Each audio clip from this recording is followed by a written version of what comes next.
Konnichiwa minasan. Kyo watashi tachi wa Nihongo o benkyou shite imasu. Hello everyone. Today we are studying Japanese. If you have any questions, feel free to ask.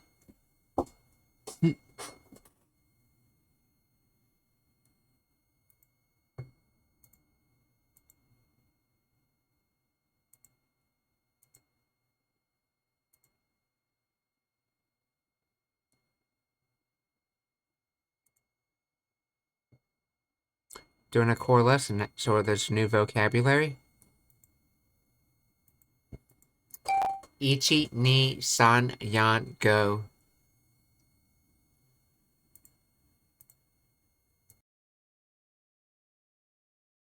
私はフランスにいたときにこれを食べました。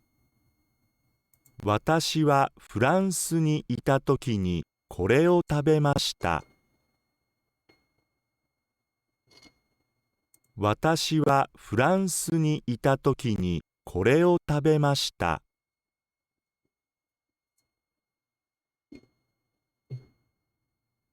私はフランスにいたときにこれを食べました。私はフランスにいたときにこれを食べました。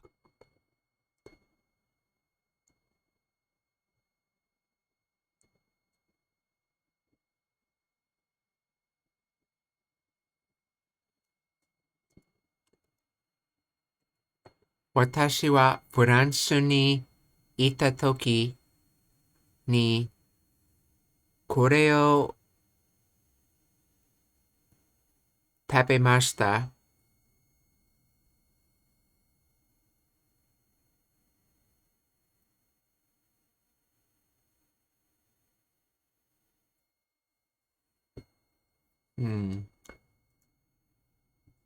時、私はフランスにいたときにこれを食べました。It sounds like it's saying, when I was in France, I ate food.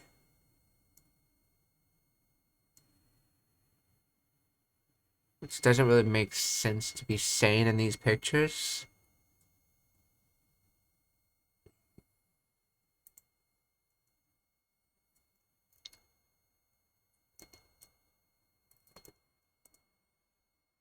Let's see what a translation would come out to. Oh no, I mean, when I was in France, I ate... Oh, when I was in France, I ate this food. Oh, okay, that makes more sense.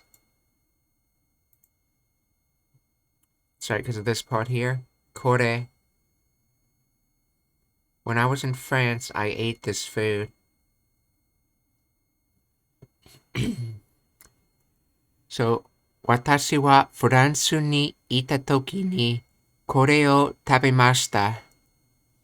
私、時、食べました。私はロシアにいたときにこれを買いました。Correction, it's not when I was in France I ate this food. It's when I was in France I ate this. It didn't mention if it was food or not, it just said I ate this. That's what it more literally translates to. 私はロシアにいたときにこれを買いました。私はロシアにいたときにこれを買いました。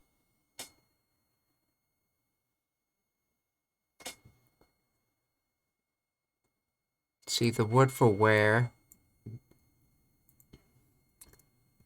買いました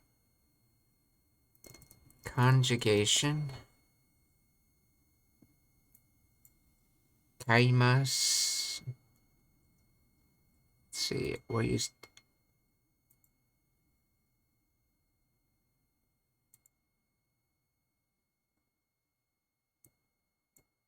wait.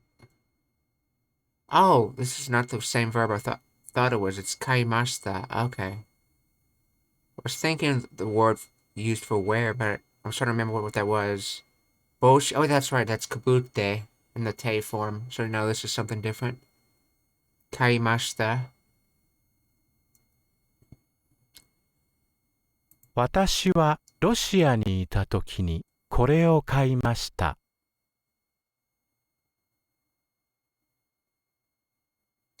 私はロシアにいたときに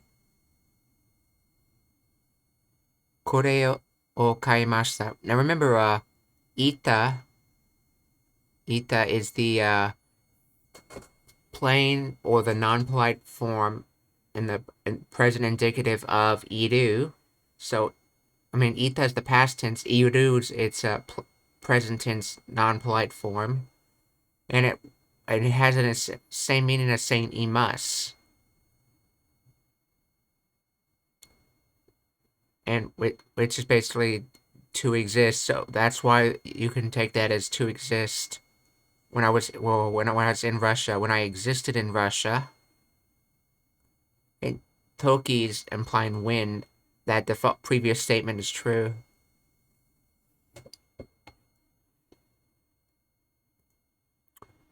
私、時、買いました。私はロシアにいた時にこれを買いました。私は中国にいたときにこれを見ました。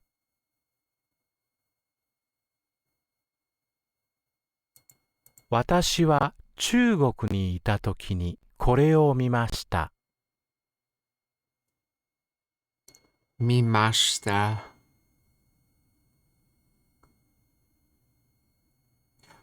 I think that's from Mite, if I remember correctly. Mimashita.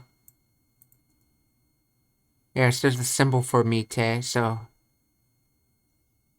I believe let's look that up. Miru, I believe, is its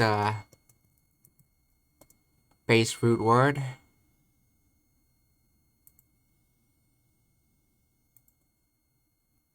Is it Miku? Am I wrong?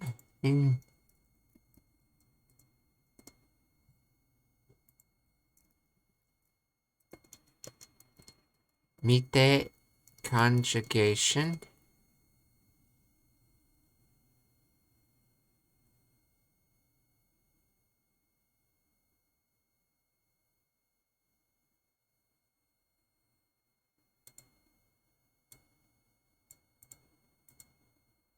From that site I have listed in my description down below, Japanese verb conjugator.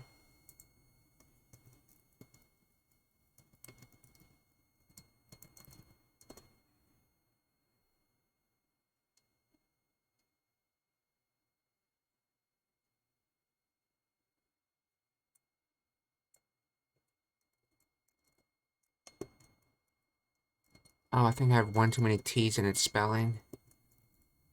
Mite, conjugation. Okay, it is miru.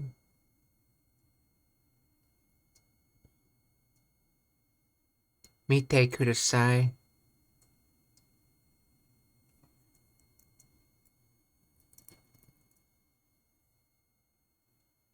Oh, I think what I've been calling the imperative form, I might have been wrong on that.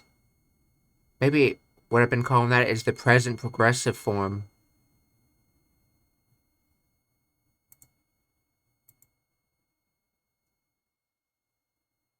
I see mite kudasai as the imperative form and present progressive as mite imasu, which is what we've been using, mite imasu.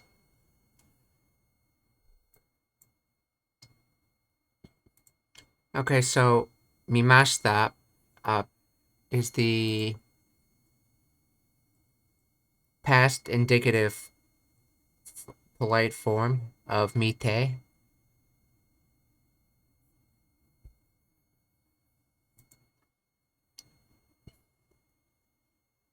Watashi wa Chugoku ni ita toki ni kore wo mimashita. Watashi wa Chugoku ni いたときにこれを見ました。見ました。時、中国. Notice it has a symbol used in countries. 私。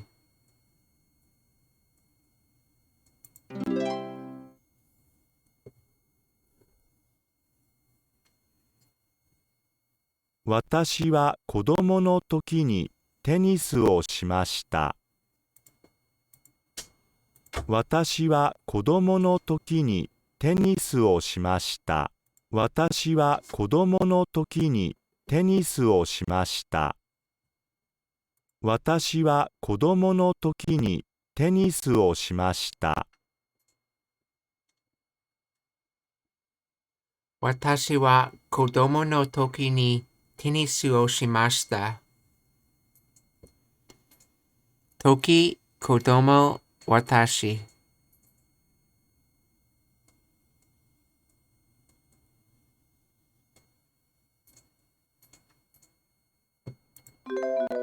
私は子供の時にテニスをしました。Oh, that's a soccer ball, not a tennis ball.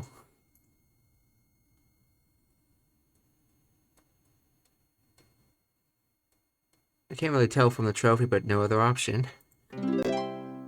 私たちが海岸にいた時には曇りでした。私たちが海岸にいた時には曇りでした。私たちが海岸にいた時には曇りでした。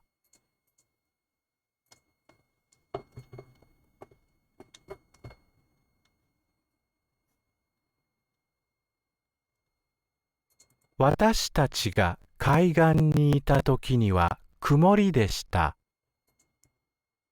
Okay, 私たちが海岸. Oh, yeah, that's right. 私たちが海岸にいた時には曇りでした。私たちが海岸にいた時には曇りでした。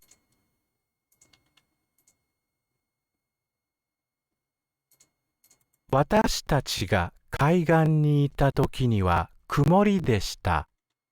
私たちが海岸にいた時には曇りでした。私たちが海岸にいた時には曇りでした。私たちが海岸にいた時には曇りでした。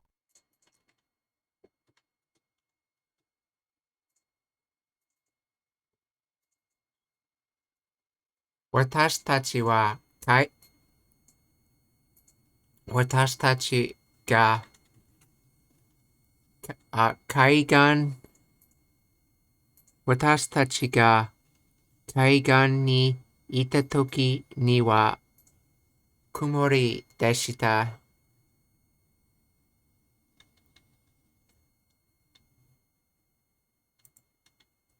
Yeah, separate words. We have that niwa again, which, how I understand it, means to use it as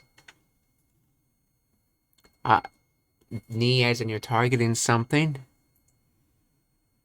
So yeah, you're targeting that time period. And wa because it's also the topic of the sentence.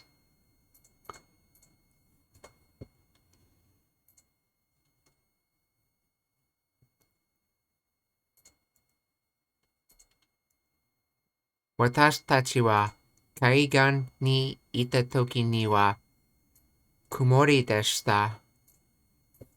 Kumori. If you remember that looks like a squished sun at the top with a cloud blocking the symbol down below. Hence cloudy.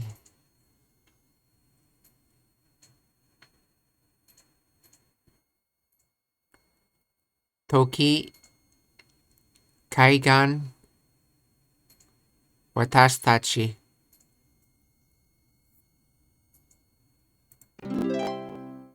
私たちが海岸にいた時には晴れでした。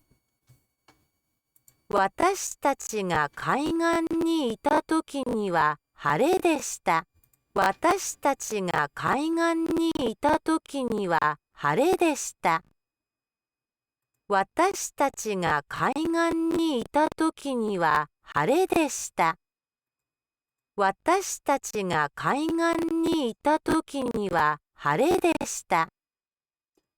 私たちが海岸にいたときには晴れでした。晴れ If you notice, there's the sun right there. There's the moon symbol right there. And as you can see, like, you think that's something in the sky, I guess. And notice it's not, the sun's not being blocked. Hence the symbol for sunny.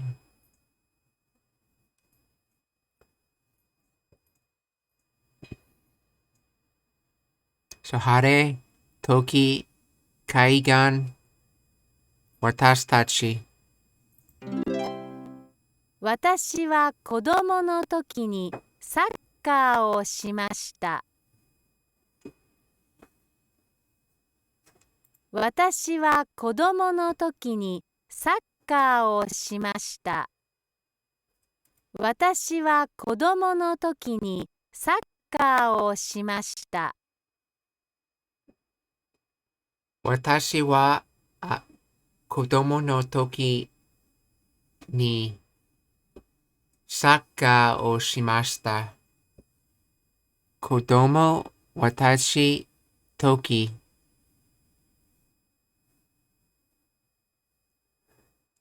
And if I, actually, let me double check that. G kanji. Yes. If you notice, and there's symbol for toki, it's the exact same symbol for G. There's absolutely no difference in how it's written in the kanjis. So the way you'd actually distinguish whether you pronounce it as G or toki is you'd have to take it in context. You know, when using this symbol in this context, you say toki, and when you use it in another context, you say G. And these different pronunciations come from whether they're the Chinese pronunciation or Japanese pronunciation, which is what the onomi and kunomi pronunciations are. You have to not just know from sentence context which one you use.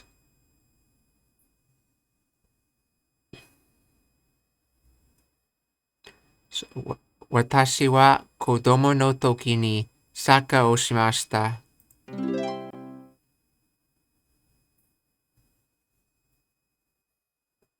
私はコーヒーを飲んでいたときにこれを書きました。私はコーヒーを飲んでいたときにこれを書きました。私はコーヒーを飲んでいたときにこれを書きました。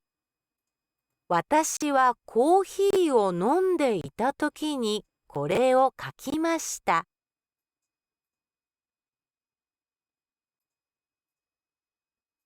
私はコーヒーを飲んでいたときにこれを書きました。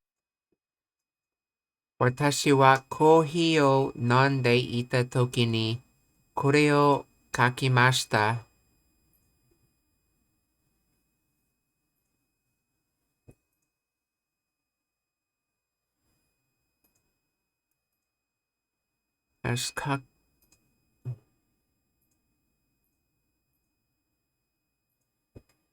Yeah, so that'd be like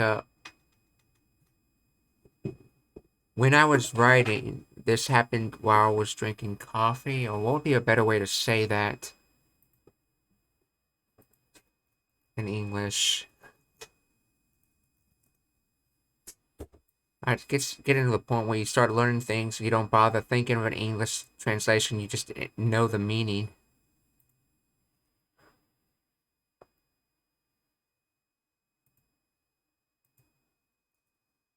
What?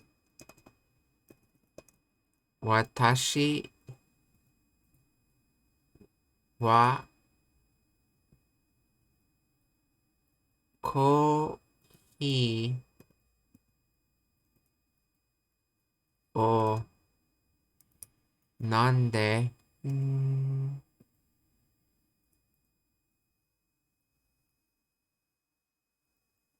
いたときに、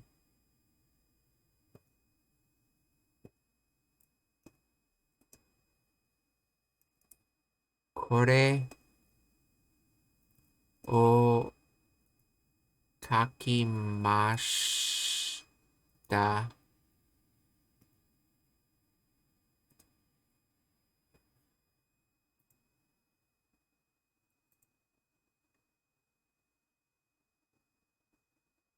Oh, I was having coffee when I wrote this.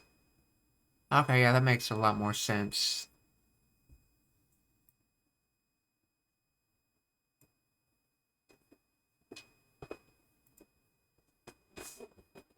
Yeah. 私はコーヒーを飲んでいたときに、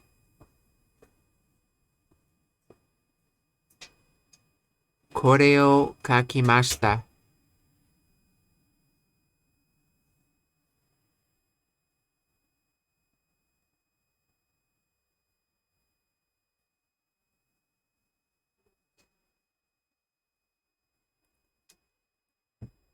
私、なんで時書きました。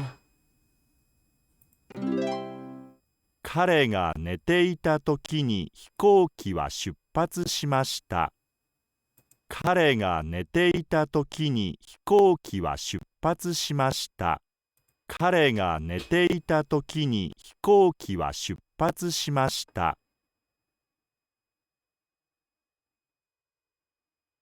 彼が寝ていた時に飛行機は出発しました。彼が寝ていた時に飛行機は出発しました。彼が寝ていた時に飛行機は出発しました。That's gotta stink.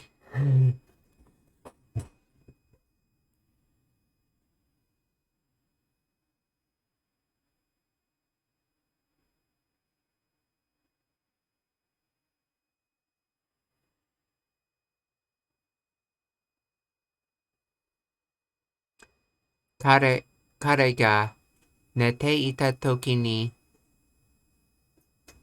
飛行機は出発しました。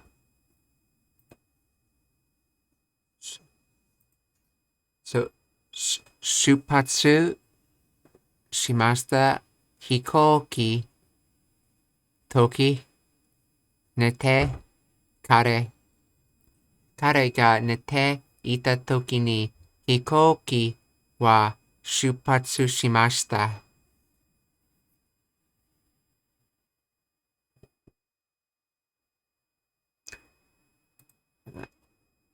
I was having coffee when I wrote this.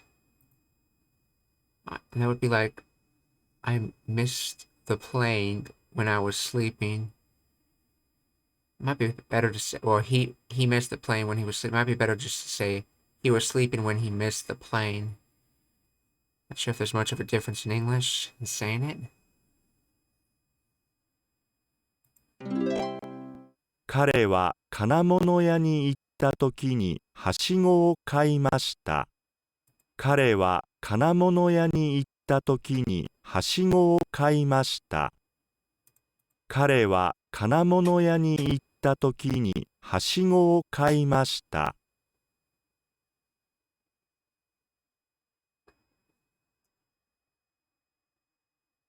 彼は金物屋に彼は金物屋に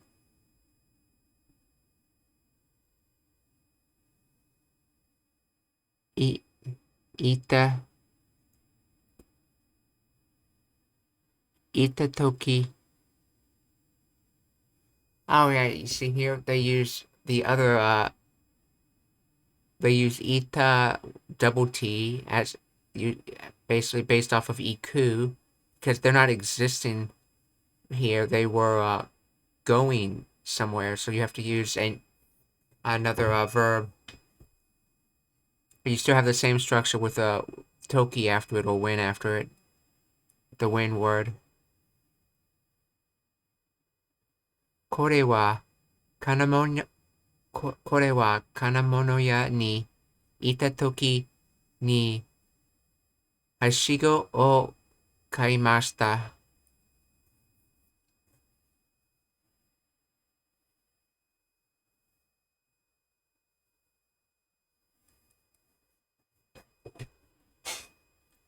彼は金物屋に行ったとき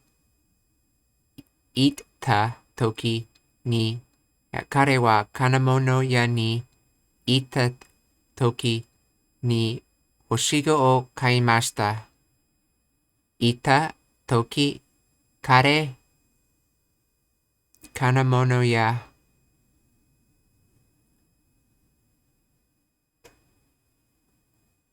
買いました。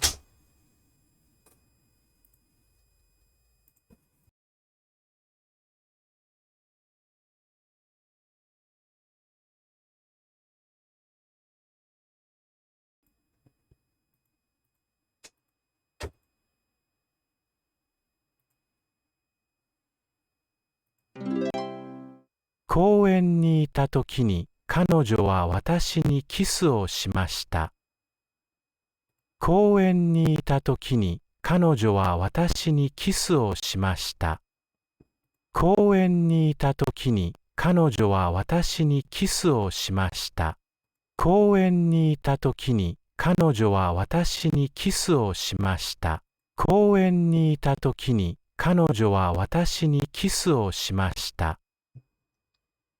公園にいたときに彼女は私にキスをしました。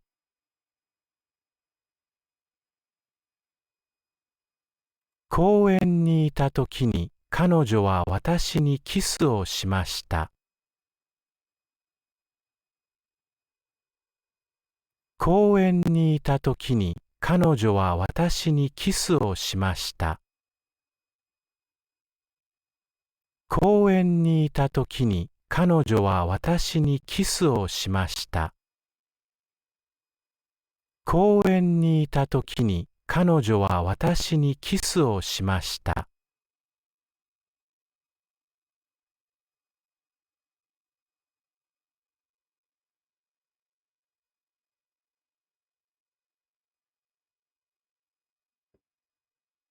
公園にいたときにいた not eat ta, but いた。公園にいたときに彼女は私にキスをしました。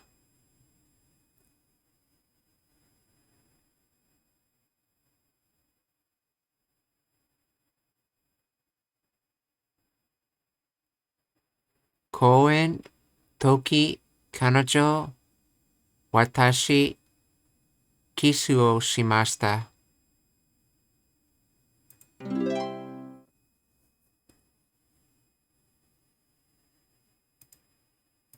私は子供の時にテニスをしました。私は子供の時にサッカーをしました。私は子供の時にテニスをしました。私は子供の時にサッカーをしました。私は子供の時にサッカーをしました。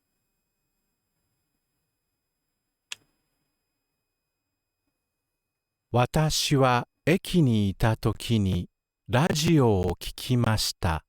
私は駅にいた時にサンドイッチを食べました。私は空港にいた時に新聞を読みました。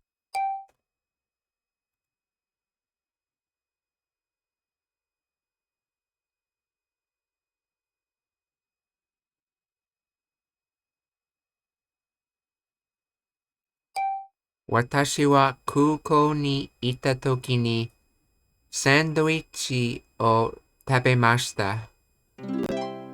私は空港にいたときにサンドイッチを食べました。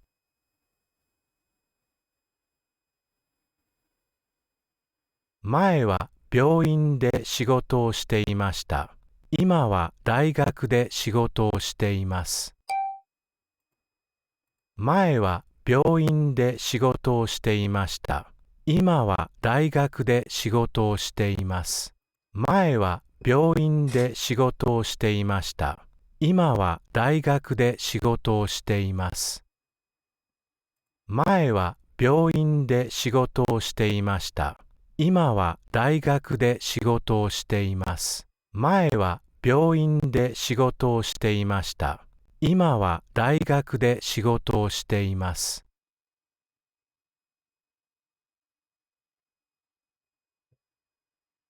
前は病院で仕事をしていました。今は大学で仕事をしています。前は病院で仕事をしていました。今は大学で仕事をしています。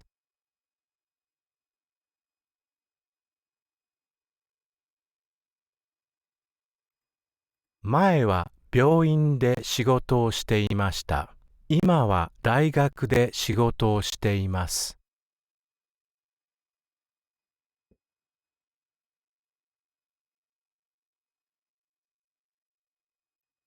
前は病院で仕事をしていました。今は大学で仕事をしています。前は病院で仕事をしていました。今は大学で仕事をしています。前は自転車を持っていました。今は車を持っています。前は自転車を持っていました。今は車を持っています。前は自転車を持っていました。今は車を持っています。前は犬を飼っていました。今は猫を飼っています。前は犬を飼っていました。今は猫を飼っています。前は犬を飼っていました。今は猫を飼っています。It looks like a Maine Coon. 彼女は薬屋に行ったときに薬を買いました。彼女は薬屋に行ったときに薬を買いました。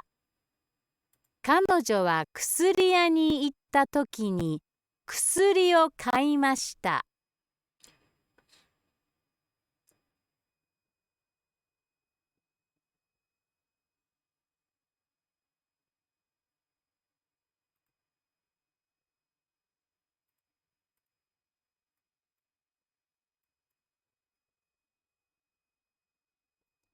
彼女は薬屋に行った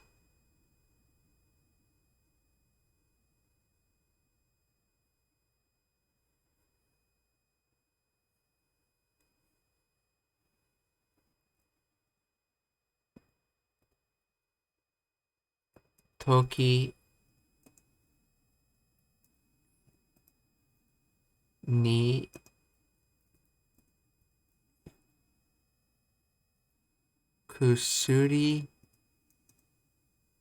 薬を買いました。買いました。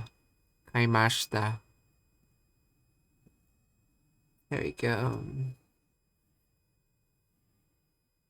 When she went to the apothecary, she bought some medicine. Or, as more commonly said in English, when she went to the drugstore.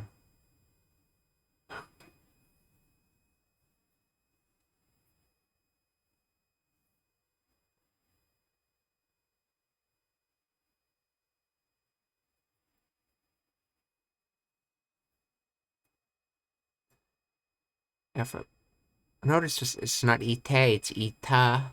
I believe that's because it's past tense. Let's see. Iku. Look that up.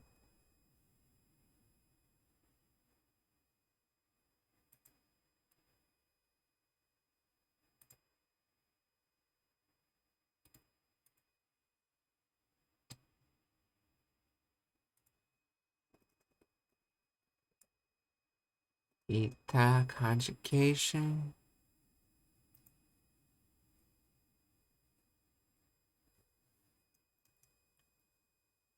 Ita.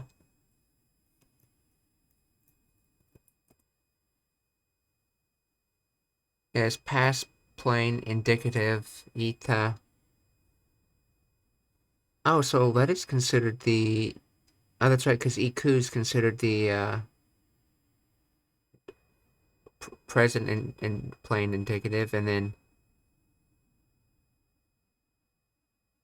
is there?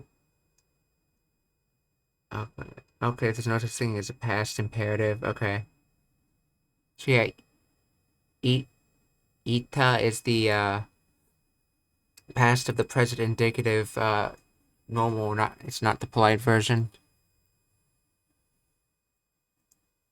彼女は薬屋にいたときに薬を買いました。時買いました薬。彼女薬屋。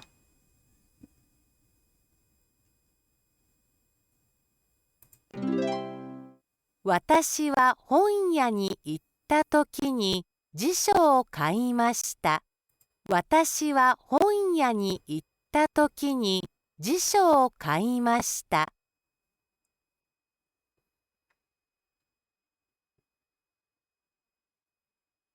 私は本屋に行ったときに辞書を買いました。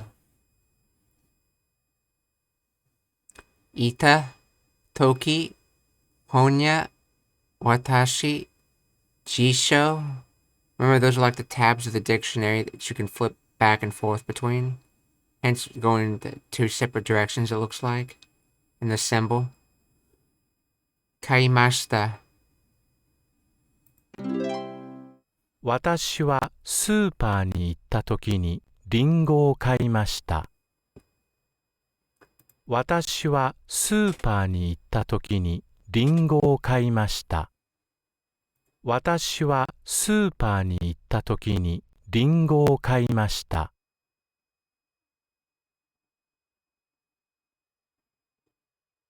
私はスーパーに行ったときにリンゴを買いました。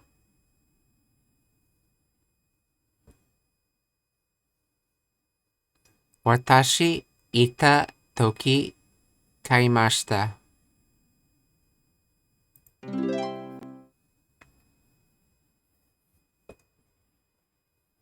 彼女は電車の中で手紙を書きました。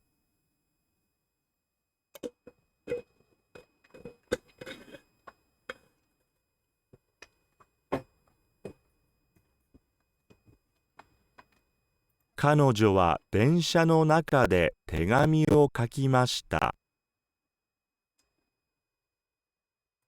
彼女は電車の中で手紙を書きました。彼女は電車の中で手紙を書きました。彼女は電車の中で手紙を書きました。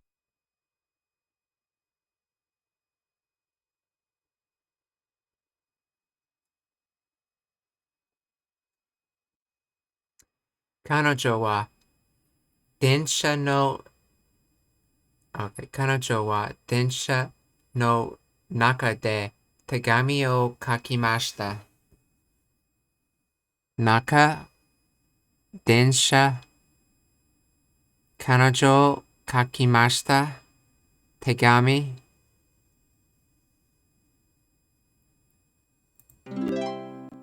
私たちは北京にいたときにこれを食べました。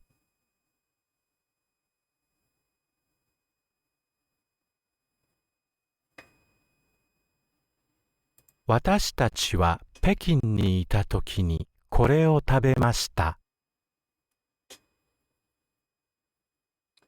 私たちは北京にいたときにこれを食べました。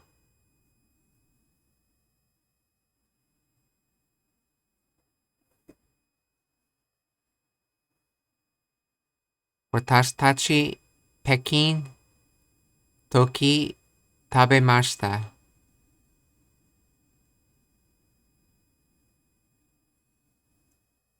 北京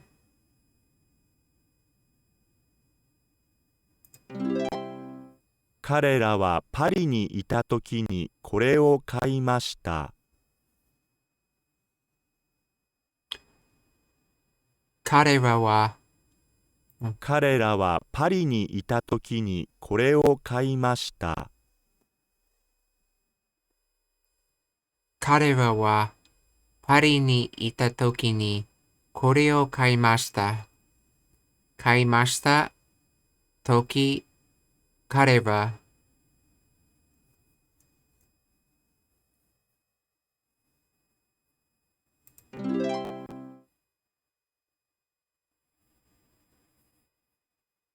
私が子供の時に母がこの本を読んでくれました。私が子供の時に母がこの本を読んでくれました。私が子供の時に母がこの本を読んでくれました。私が子供の時に母がこの本を読んでくれました。私が子供の時に母がこの本を読んでくれました。私が子供の時に母がこの本を読んでくれました。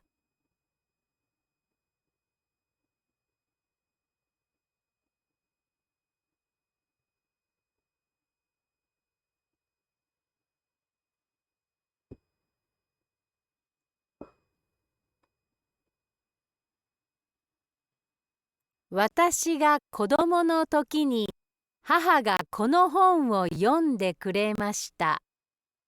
私が子供の時に母がこの本を読んでくれました。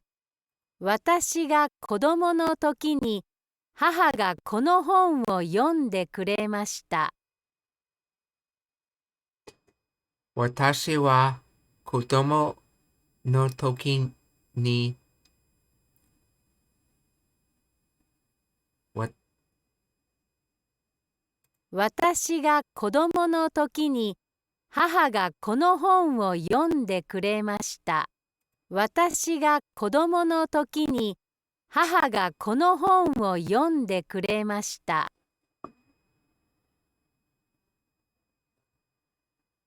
私が子供の時に母がこの本を読んでくれました。私は子供の時に私が子供の時に母がこの本を読んでくました。私が子供の時に母がこの本を読んでくれました。くれました。くれました。私は子供の時に母がこの本をくました。私が子供の時に母がこの本を読んでくれました。くれました。私は子供の時に母がこの本を読んでくれました。私が子供の時に母がこの本を読んでくれました。